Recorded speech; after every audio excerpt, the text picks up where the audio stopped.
अग्निपथ योजना को लेकर जो भी सवाल उठाए जा रहे थे, सेना के तीनों अंगों के वरिष्ठ सैन्य अधिकारियों ने देश के सामने आकर सिलसिलेवार ढंग से सभी सवालों के जवाब दिए। अग्निवीरों की भर्ती को लेकर तारीखों का भी ऐलान किया गया और यह भी स्पष्ट किया गया कि सुधार की यह प्रक्रिया लंबे समय से लंबित थी। और अहम बात जो स्पष्ट की गई कि हिंसा में शामिल लोगों की सेना में कोई जगह नहीं है। अग्निवीरों को भी सेना की नियमित सैनिकों के समान ही सभी सुविधाएं दी जाएंगी।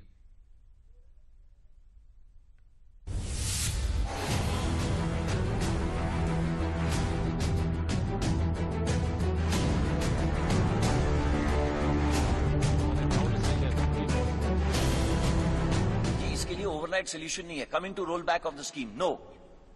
And why should it be rolled back? It is the only progressive step to make the country young. साल 2022 में अग्निपथ योजना के तहत ही सभी सैन्य भर्तियां होंगी। तीनों सेना ने एक संयुक्त प्रेस वार्ता कर एक बार फिर स्पष्ट किया कि 14 जून को जब पहली बार योजना घोषित की गई थी, तो उसके बाद कोविड-19 के समय की भर्ती प्रक्रियाओं को पूरी नहीं होने की वजह से सिर्फ ऊपरी सीमा में 2 साल की छूट दी जा रही है, जो सिर्फ 2022 की भर्ती प्रक्रिया के लिए लागू रहेगा।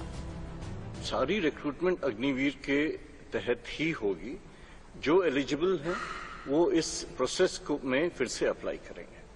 दूसरी बात जहां तक रही कि कितनी डिस्कशन हुई थी, ट्वीकिंग सिर्फ एक हुई है और वो भी one time exception of 2 year extension. Otherwise जो 14 तारीख को अनाउंस हुआ था वो आज भी वैलिड है और वो रहेगा।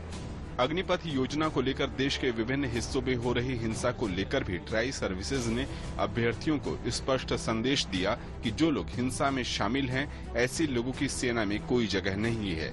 सेना अनुशासन से समझौता नहीं करती है। इट्स अ मैटर ऑफ क्या कहते हैं, लॉ एंड ऑर्डर। एंड जो बच्चे, मैं दोबारा दोहरा रहा हूं, जो बच्चे हैं उन सबको बोला गया कि kindly write a pledge. And write pledge मतलब this is part of the क्या कहते हैं, एनरोलमेंट फॉर्म, कि मैं किसी पुलिस या ये आर्सन इसके अंदर नहीं जुड़ा हूं। उसके साथ उसका पुलिस वेरिफिकेशन होगा ही होगा। अगर ना जाने किसी वजह से एफआईआर उसके ऊपर लॉन्च हुआ तो वो नहीं आ सकता। It is simple. सेना ने एक बार फिर सिलसिलेवार ढंग से बताया कि अग्निवीरों की सेवा शर्तों को लेकर किसी भी प्रकार का भेदभाव नहीं किया गया है। शहीद होने की स्थिति या फिर चोटिल होने की स्थिति में ठीक उसी प्रकार के प्रावधान हैं जो मौजूदा सैनिकों को दिए जा रहे हैं। जो आज जवान को पे अलाउंसेस मिल रहे हैं वो अग्निवीर को ज्यादा मिलेंगे। 17 लाख के करीब ये उसकी पे है। एक सेवानिधि पैकेज है जिसके अंदर उसका योगदान 5 लाख है। गवर्नमेंट अपनी तरफ से 5 लाख डालेगी। इन दोनों के ऊपर जो इंटरेस्ट दिया जाएगा वो तकरीबन 1.5 लाख होगा। देश की सेवा करने के लिए जो सर्वोच्च बलिदान देगा उसकी इंश्योरेंस कवर नॉन कॉन्ट्रीब्यूटरी है।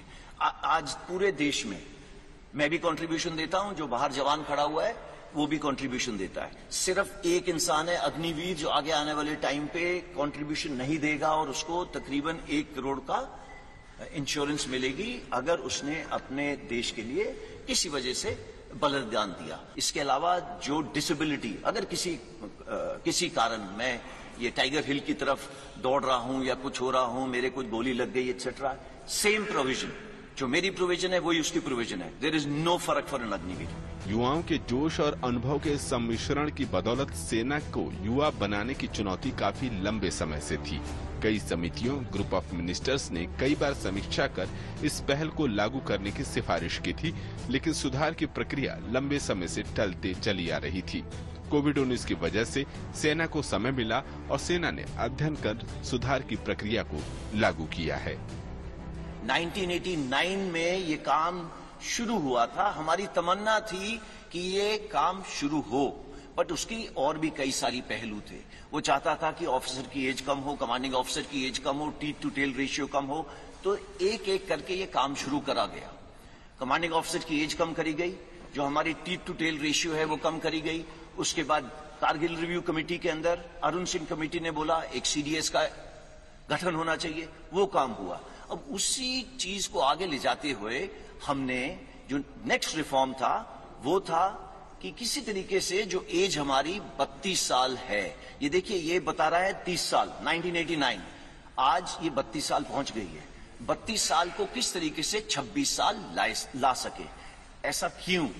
हमारे को यूथफुल प्रोफाइल चाहिए। सेना में भर्ती को लेकर आकांक्षी युवाओं को भरोसा दिलाया गया कि अग्निपथ योजना उनके कौशल वृद्धि से लेकर व्यक्तित्व को अनुशासित बनाने में मददगार होगी।